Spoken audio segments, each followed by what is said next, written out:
महाराष्ट्रात पुन्हा एकदा इतिहास घडू पाहतोय। त्याच्या केंद्रस्थानी आहेत शरद पवार आणि उपभूमिकेमध्ये आहेत उद्धव ठाकरे। मात्र जेव्हा इतिहास घडेल तेव्हा जर नियतीला मान्य असेल तर ठाकरे केंद्रस्थानी आलेले असतील।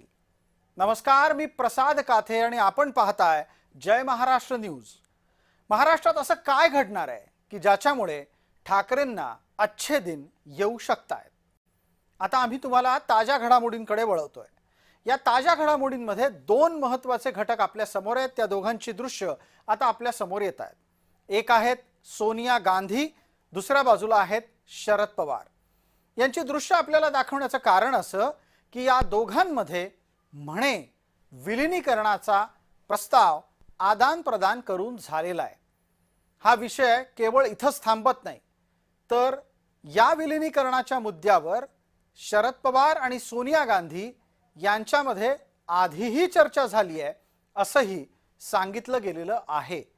त्याच निमित्तानं आजचं विशेष।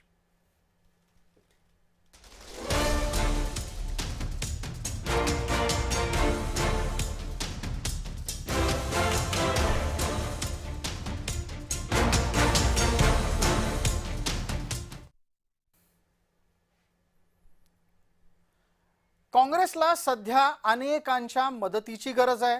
महाराष्ट्रात त्यांनी आशाळभूतपणे शरद पवारांकडे पाहायचं ठरवलंय।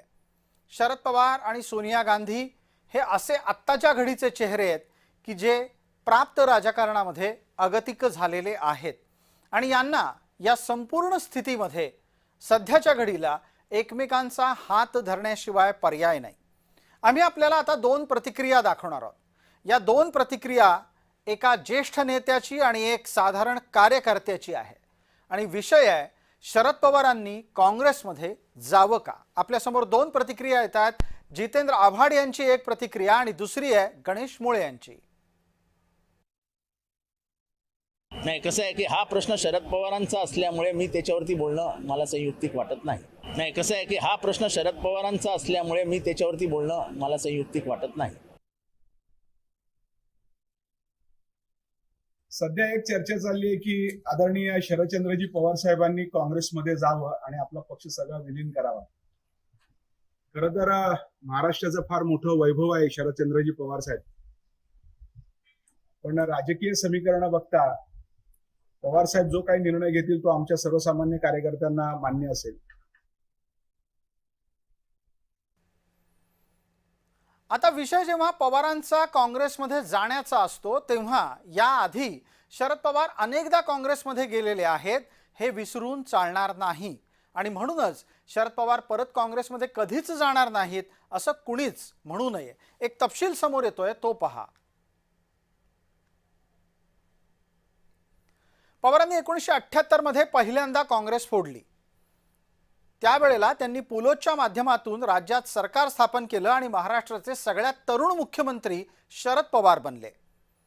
पवारांनी 1978 ते 1986 स्वतःला काँग्रेसपासून वेगळं राखलं, पण 1986 मध्ये राजीव गांधींच्या नेतृत्वात शरद पवार अचानक काँग्रेसमध्ये निघून गेले। या सगळ्या घटनाक्रमामुळे पवार काँग्रेसमध्येच राहिले ते 1999 पर्यंत। शरद पवारांनी 1999 ला सोनिया गांधींच्या विरोधामध्ये बंड केलं। या बंडाचा परिणाम असा झाला की काँग्रेसनं शरद पवारांची हकालपट्टी केली। त्यानंतर पवारांनी लगोलग राष्ट्रवादी काँग्रेसची स्थापना केली। इंग्लिशमध्ये NCP असं नाव दिलं। राष्ट्रवादीच्या स्थापनेपासून पक्ष फुटेपर्यंत पवार वेगळे राहिले, पण सत्तेत नेहमी काँग्रेस सोबत राहिले।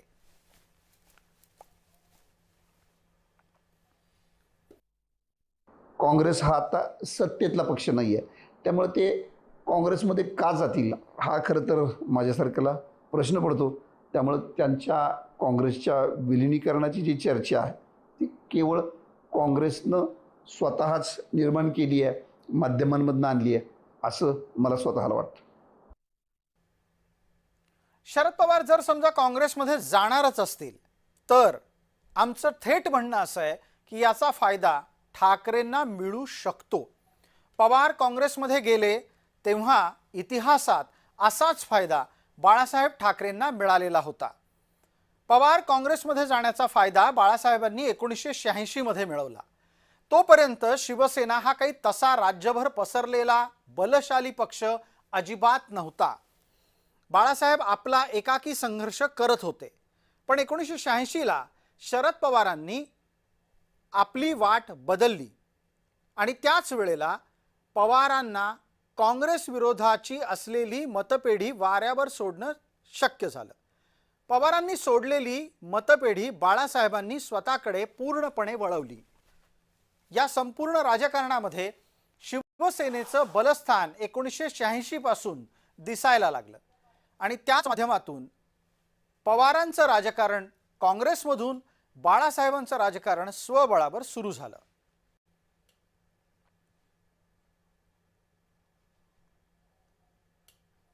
मराठा समाजाच्या मधला आणि अन्य जातींच्या मधला नेतृत्व गुण असलेला एक वर्ग जो काँग्रेसकडून दुर्लक्षित राहत होता, त्या वर्गाला नेतृत्व करण्याची संधी बाळासाहेबांनी दिली आणि या दुर्लक्षित वर्गाने शिवसेनेला बळ दिलं.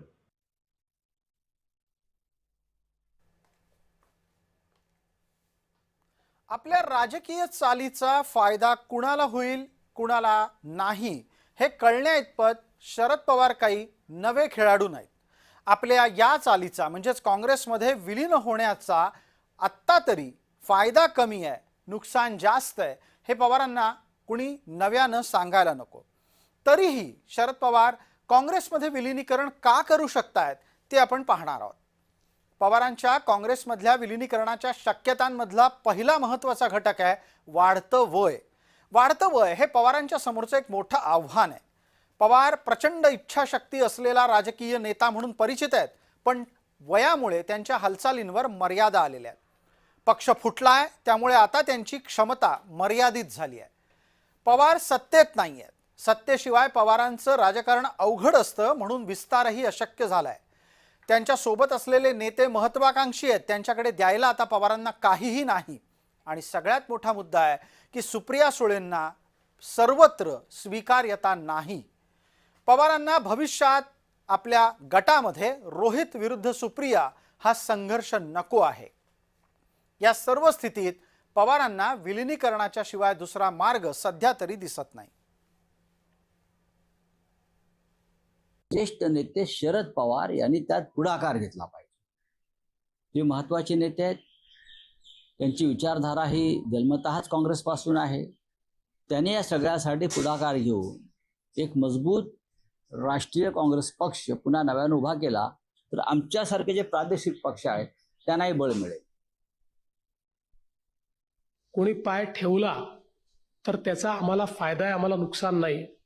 याचं कारण आम्हाला अधिकची पॉलिटिकल स्पेस ही त्याच्यामुळे उपलब्ध होते.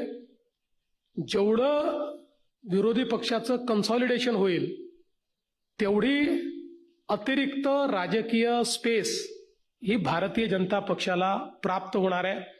त्यामुळे आमचं याच्यावर कुठली आमची प्रतिक्रिया नाही.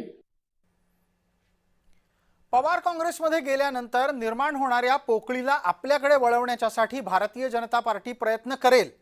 पण पवारांची मतपेढी वेगळी आहे आणि भाजपाची मतपेढी वेगळी आहे. सगळा काही फायदा पवारांना मिळेल असं नाही. पवारांचं काँग्रेसवासी होणं ही ठाकरेंच्यासाठी सुसंधी का ठरू शकते ते आपण पटकन पाहणार आहोत. पवारांच्या प्रभाव क्षेत्रामध्ये उद्धव ठाकरे मेहनत घेतली तर मुसंडी मारू शकतील. मराठवाडा आणि पश्चिम महाराष्ट्रामध्ये ठाकरेंचा विस्तार शक्य होऊ शकतो जर त्यांची तशी इच्छा असेल. पवारांचा मराठा काँग्रेसऐवजी ठाकरेंचा पर्याय जवळ करू शकतो. पवारांचे नेते महत्वाकांक्षी आहेत, ते स्वतःच्या प्रगतीच्यासाठी वेगळा पर्याय शोधू शकतात.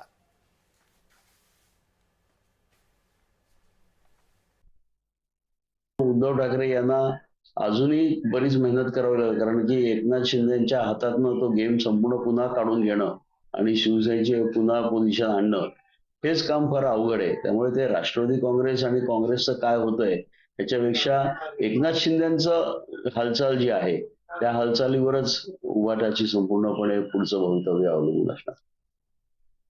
ते शरद पवारांच्या सारख्या कुटील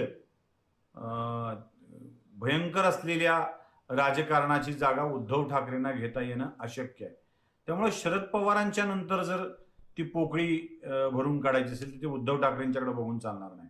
हां, शरद पवारांच्या नंतर बुद्धिभेद करून नवेच मुद्दे देण्यासाठीची जी एक जागा आहे ती जागा घेण्यासाठी मात्र दोघांची स्पर्धा असेल. एक शिवसेनेचे संजय राऊत आणि दुसरे रोहित पवार. आता ठाकरेंना अच्छे दिन येतील हे म्हटल्यानंतर ठाकरे आनंदित होऊ शकतात, पण ते घरबसल्या काही यायचे नाहीत.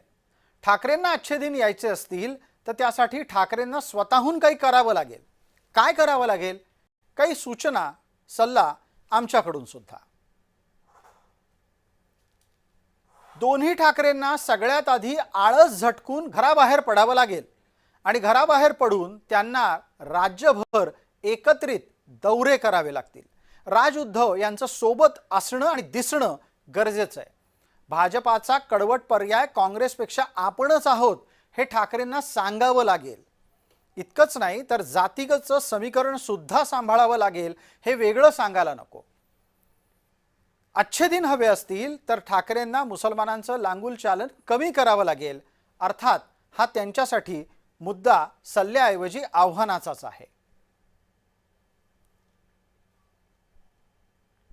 राष्ट्रवादी काँग्रेस पवारांचं जे आहे ते काँग्रेसमध्ये जर समाविष्ट झालं तर विरोधी पक्षाची जी स्पेस आहे ती थोडीशी रिकामी होते आणि ती स्पेस जी आहे ती उद्धव ठाकरे कशी काबीज करतात ते बघावं लागेल.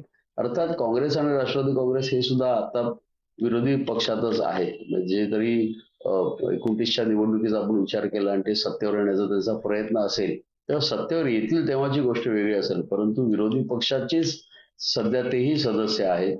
उद्धव ठाकरे पण विरोधी पक्षाच्याच प्रतिनिधित्व करतायत. त्याच्यामुळे अरेंजमेंटमध्ये थोडीशी स्पेस त्यांना उपलब्ध होईल, परंतु त्याचा थेट काही एकमेकांशी संबंध जोडणं हे चुकीचं होईल.